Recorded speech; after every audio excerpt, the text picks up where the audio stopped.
સૌરાષ્ટ્રના ખેડૂતોની આધુનિક ક્રાંતિ, ડ્રોનની મદદથી દવાનો છંટકાવ। લીલાછમ ખેતરો કોને ન ગમે? આ દ્રશ્યો જોઈ આપનું પણ મન પ્રફુલ્લિત થઈ જશે। આ હરિયાળા ખેતર પાછળ એક ખેડૂતની મહેનત છે અને આધુનિક સાધનોનો સંપ।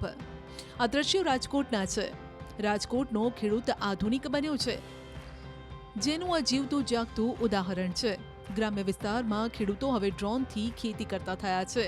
પાક માથે ડ્રોન ઉડાવીને દવાનો છંટકાવ કરી રહ્યા છે, જેનો મતલબ એ છે કે હવે ભારે ભરખમ પંપથી દવા છાંટવાની કે મજૂરની પણ જરૂર નથી। મજૂર 4-5 દિવસ ત્યાં ગોતતો હતો, સિઝન હોય ત્યારે તો જડતા જ નથી। આડે દિવસે બી હવે બહુ પ્રોબ્લેમ આવવા માંડ્યા છે મજૂરના। તો આ ડ્રોન આવ્યા પછી 1 એકરમાં 8 થી 10 મિનિટમાં છંટકાવ થઈ જાય છે। વળી વરાપ ન નીકળવાના કારણે ખેતર લીલું હોય તો પણ કોઈ પણ નુકસાની વિના આ રીતે દવા છાંટી શકાય છે। સાપ વીંછીના મોઢા પર પગ મુકાઈ જવાનો પણ ડર નથી રહેતો। કમર તૂટવાની કે થાક લાગવાની પણ સમસ્યાથી હવે તેઓને છુટકારો મળી ગયો છે।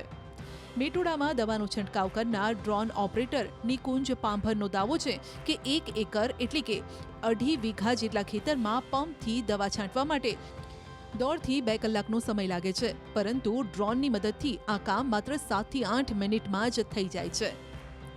નિકુંજભાઈ પાસે હાલ ખેડૂતો ડ્રોનથી દવા છંટાવવા માટે દોડધામ કરી રહ્યા છે, પણ વારો નથી આવતો। ખેડૂતો જો ડ્રોનની મદદથી દવા છાંટે તો તેઓને સબસિડીનો લાભ પણ મળે છે। જેના કે પાસે મજૂર નથી એના માટે બહુ બેસ્ટ છે આ ડ્રોનથી સ્પ્રે કરવા માટે।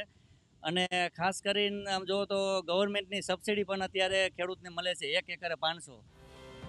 ખેડૂતો ખેતી પાકમાં ડ્રોનથી દવાના છંટકાવ માટે સહાયતા મેળવવા માંગતા હોય તો આઈ પોર્ટલ પર અરજી પણ કરી શકે છે। આ ઉપરાંત દાવા મુજબ ડ્રોન મેન યોજના અંતર્ગત પુરુષોને પણ ડ્રોન ઓપરેટ કરવાની તાલીમ અપાય છે। પાસ થયેલા પુરુષોને 1 લાખ રૂપિયાની ડિપોઝિટ ઉપર ઇફકો દ્વારા ડ્રોન આપવામાં પણ આવે છે। હવે વાત કરીએ જૂનાગઢની, જ્યાં મિશ્ર નહીં પરંતુ મિત્ર પાકનું અનોખું મોડેલ જોવા મળશે। પ્રાકૃતિક ખેતીમાં જૂનાગઢનો ખેડૂત લાવ્યો છે નવીનતા। સૌરાષ્ટ્રના ખેડૂતની અનોખી ખેતી જોઈને તમે પણ ખુશ થઈ જશો। મિશ્ર નહીં પરંતુ મિત્ર પાકનું તેઓએ અનોખું મોડેલ પૂરું પાડ્યું છે। આમ તો આપે મિશ્ર પાક વિશે સાંભળ્યું જ હશે, પરંતુ ગુજરાતનો આ ખેડૂત મિત્ર પાક ઉગાડીને પ્રાકૃતિક પદ્ધતિથી અનોખી ખેતી કરી રહ્યો છે। જૂનાગઢના વિસાવદર તાલુકાના નાના એવા છાલડા ગામના શૈલેષભાઈ હાલ લાખોની કમાણી કરી રહ્યા છે। પ્રાકૃતિક ખેતીમાં નવીનતા લાવી શૈલેષભાઈએ અનોખું મોડેલ વિકસાવ્યું છે। આંબા અને પપૈયાની સાથે ચોળી ઉગાડી નવી પદ્ધતિ અપનાવી છે। ફળફળાદી સાથે શાકભાજી લઈ તેઓ સારી કમાણી પણ કરી રહ્યા છે। 2 આંબાના વચ્ચે 15 ફૂટનું અંતર છે। 2 આંબાની વચ્ચે 15 ફૂટના અંતરમાં 2 થી 5 ફૂટની દૂરી ઉપર 2 પપૈયા વાવેલા છે। આંબા અને પપૈયાનું મિશ્ર મોડેલ કરેલું છે। તો એની અંદર અમે નાઇટ્રોજન ફિક્સિંગ માટે અત્યારે ચોળીનું વાવેતર કરેલું છે કે બેડ ઉપર ચોળી આવી જાય તો જે ચોળી છે એ ચોળી દ્વારા નાઇટ્રોજન ફિક્સિંગ થાય અને પ્લસ કે અમને એમાંથી આવકમાં શાકભાજીમાં અમે ચોળીની સિંગું લઈ અને વેચાણ કરી શકીએ અને ઘર માટે ઉપયોગ પણ કરી શકીએ। 22 વીઘા જમીનમાં પ્રાકૃતિક ખેત પદ્ધતિથી મિત્ર કીટક અને ફૂગની સહાયથી તેઓ મિશ્ર પાક લઈ રહ્યા છે।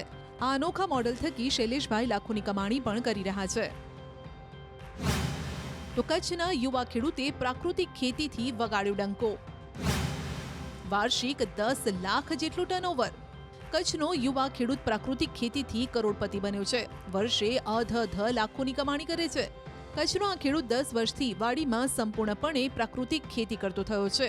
અરવિંદભાઈને તેમાં સફળતા પણ મળી છે। હાલ તેઓ તેલીબિયા, શાકભાજી, કઠોળ સહિતના તમામ પ્રકારના પાકનું ઉત્પાદન લે છે। ગુણવત્તાયુક્ત પાકનો ઊંચા ભાવે હાથોહાથ વેચાણ પણ થઈ રહ્યું છે અને સારી કમાણી પણ। હાલ નાની ગૌશાળા વાડીમાં બનાવી છે, જેમાં 15 થી 20 ગૌધન છે, જેના છાણ મૂત્રમાંથી ખાતર, જીવામૃત, ધનામૃત, બીજામૃત અન્ય જરૂરી દવા બનાવીને તેઓ આ ખેતી કરે છે અને તેની માંગ એટલી વધારે છે કે એડવાન્સ બુકિંગ માટે લોકો પણ પડાપડી કરે છે। પાક ઉગે તે પહેલા જ ઓર્ડર પણ મળી જાય છે। હવે આપણે મળાવીશું સુરેન્દ્રનગરના ખેડૂતને। સુરેન્દ્રનગરના ખેડૂતે પીળું સોનું પકવ્યું। વર્ષની કમાણી 1.5 કરોડ। વાત કરીશું સુરેન્દ્રનગર જિલ્લાની, જે સૌરાષ્ટ્રનો પાણિયારું પણ કહેવાય છે. આ વખતે સુરેન્દ્રનગરમાં જોઈએ તેવો વરસાદ પણ નથી થયો અને તેમાંય આ તો પાણીની અછતવાળો વિસ્તાર છે.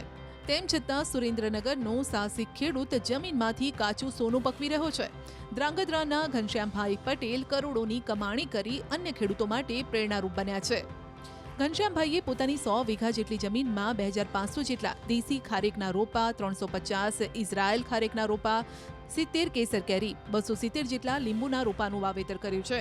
તેઓ ખારેકનું વેચાણ કરીને વર્ષે 1.5 કરોડ રૂપિયાથી વધુની કમાણી કરે છે. એટલું જ નહીં, ખારેકની પરાગરજ વેચીને 8 થી 10 લાખ રૂપિયા કમાય છે. ખારેકની 1 કિલો પરાગરજનો જ ભાવ 11,000 રૂપિયા છે. ખારેકની પરાગરજ ઉતારવાનું મશીન બનાવવા બદલ ઘનશ્યામભાઈને જિલ્લાના બેસ્ટ ઇનોવેશનનો પણ એવોર્ડ મળ્યો છે. 15 વર્ષથી હું આમાં ડીએપી કે યુરિયા કોઈ પણ જાતનું નાખેલું નથી. આની અંદર ગાય આધારિત જ ખેતી કરું છું. જે ડ્રીપ દ્વારા હું એનું લિક્વિડ જે છે એ ગૌમૂત્ર છે, જીવામૃત છે, ગૌમૃતમ બેક્ટેરિયા છે, એ બધું જ ફિલ્ડની અંદર આપું છું. આમ રાજ્યના પ્રગતિશીલ ખેડૂતો નવીનતમ રીતે ખેતી કરીને પોતાની આવક બમણી કરી રહ્યા છે. રાજ્ય સરકાર પણ ધરતીપુત્રોને કલ્યાણકારી યોજનાઓ થકી સહાય પૂરી પાડે છે. પ્રવીણભાઈની અનોખી પ્રવીણતા. ખેતરમાં જ બનાવ્યું 30 ફૂટ ઊંડું તળાવ. આ દ્રશ્યો અમરેલીના બુદ્ધિશાળી ખેડૂત પ્રવીણ સંઘાતના ખેતરના છે, જ્યાં તેમના ખાનગી તળાવમાં હાલ વરસાદી પાણીનો સંગ્રહ થયો છે. જાફરાબાદનું વડલી ગામ દરિયાકાંઠા વિસ્તારમાં આવે છે, એટલે સમજી શકાય કે આ વિસ્તારની જમીન પણ ખારી હોય. ખારા પાણીના કારણે જમીનની ઉત્પાદન ક્ષમતા પર માઠી અસર પડે છે. પરંતુ પ્રવીણભાઈએ પ્રવીણતા દેખાડી લાંબા ગાળાનો વિચાર કરી પોતાના ખેતરના એક ખૂણામાં જ 30 ફૂટ ઊંડું તળાવ બનાવી દીધું. પ્રવીણભાઈને આશા છે કે આ પ્રયોગથી તેમની ખેતીમાં બરકત આવશે. વરસાદી પાણીનો સંગ્રહ કરવાથી ઘઉં, બાજરી, મગફળી સહિતના અન્ય પાક લેવામાં મદદ મળશે. એટલે કહી શકાય કે આ તો આઝાદ ભારતનો ખેડૂત છે. તે નવા સમયમાં પણ જૂની પદ્ધતિ અપનાવીને ખેતી કરી રહ્યો છે અને સોનું પકવી રહ્યો છે. મને આ છે આખો કોસ્ટલ એરિયા છે અને આ મતલબ ખારપાટ, મતલબ પાણી જ હોય જ નહીં. ખારું થાય તો ખારું પાણી થાય. એટલે મને વિચાર આવ્યો કે આપણે બધી જમીન બગાડવી અને કરતાં 1 વીઘો હું બગાડી અને એક તળાવ બનાવી દઉં. અને તળાવ 30 ફૂટ ઊંડું છે અને 1 વીઘાનું તળાવ છે. ખેડૂતોને હવે ઓછા ખર્ચે થશે ડબલ ફાયદો. રોપણી નહીં, સીધી વાવણી પદ્ધતિથી ડાંગરની ખેતી. ડાંગર પકવતા ખેડૂતો માટે સારા સમાચાર આવ્યા છે. ડાંગરની ખેતી કરવા માટે હવે પાણી ભરવાની જરૂર નહીં પડે. ડાંગરની ખેતી હવે ઘઉંની માફક વાવણી કરીને પણ કરી શકાશે. રાજ્યભરની અંદર ડાંગરની ખેતી 9 લાખ હેક્ટરની અંદર થાય છે. જ્યારે અમદાવાદ જિલ્લાની વાત કરીએ તો 75,000થી પણ વધારે ખેડૂતો ડાંગરની ખેતી સાથે સંકળાયેલા છે. આ ડાંગરની ખેતી કરતા ખેડૂતો માટે એક સારા સમાચાર એ છે કે હવે ઘઉંની માફક ડાંગરની ખેતી કરી શકાશે અને આ જ પ્રકારનું સંશોધન કૃષિ વૈજ્ઞાનિકોએ શોધ્યું છે.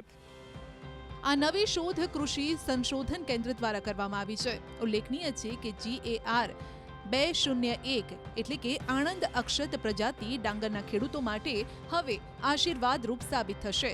આણંદ અક્ષત ગુજરી અને મહીસાગર જાતની ડાંગરની સીધી વાવણી પદ્ધતિથી જ ખેતી થશે. GAR 201 જેને આણંદ અક્ષત તરીકે બહાર પાડવામાં આવેલી છે અને એ ખેડૂતો માટે 2023માં વર્ષમાં જે બહાર પાડવામાં આવેલી અને ચાલુ વર્ષે આ બિયારણ જે છે એ ખેડૂતોને પણ ઉપલબ્ધ કરવામાં આવેલું છે. આ જે જાત છે એ વહેલી પાકતી જાત છે, ઢળી પડવા સામે પ્રતિકારક છે, સાથે સાથે જે છે એ વધુ ઉત્પાદન આપતી અને જાડો દાણો ધરાવતી હોવાથી મમરા પૌવામાં પણ ખૂબ જ પ્રચલિત થાય એવી આ જાત ઘણી ખેડૂતો માટે આશાસ્પદ જણાય તેમ છે. જેનું સંશોધન 2018થી ચાલી રહ્યું હતું. તેના માટે ખર્ચ પણ હવે ઘટશે અને પાણીની જરૂર પણ નહીં પડે. કે આજે જે આપણે નોર્મલ રોપણીમાં ખેડૂતને ખેતી કરતા હોય તો સૌપ્રથમ મે મહિનામાં ધરુવાળિયું કરે. ધરુવાળિયા બાદ એની ફેર રોપણી મેઇન ખેતરમાં કરે, એટલે સૌથી પ્રથમ બચત થશે ધરુવાળિયાની. ત્યારબાદ આવશે ફેર રોપણી. હવે ફેર રોપણીમાં જમીનને એક તો ઘાવલ કહેવાય કે જે ખેડૂતો પડલિંગ કરતા હોય, એટલે સમયસરની રોપણી આપણે DSRથી કરી શકીએ. અને બીજું મજૂરની બચત, એટલે ઓન એન એવરેજ 1 વીઘામાં જો ખેડૂતો DSR પદ્ધતિ અપનાવે તો અંદાજિત 2,000 રૂપિયા જેવો વીઘે બચત થાય. તો હેક્ટરે 8,000 અને ધરુવાળિયાના ખર્ચનો અંદાજિત આપણે ખર્ચ આંકડો લઈએ તો 1,000 રૂપિયા. આમ કરીને 1 હેક્ટરે 8,000 થી 9,000ની બચત થાય. આ ઓછા ખર્ચે ખેડૂતો હવે સારી ખેતી પણ કરી શકશે.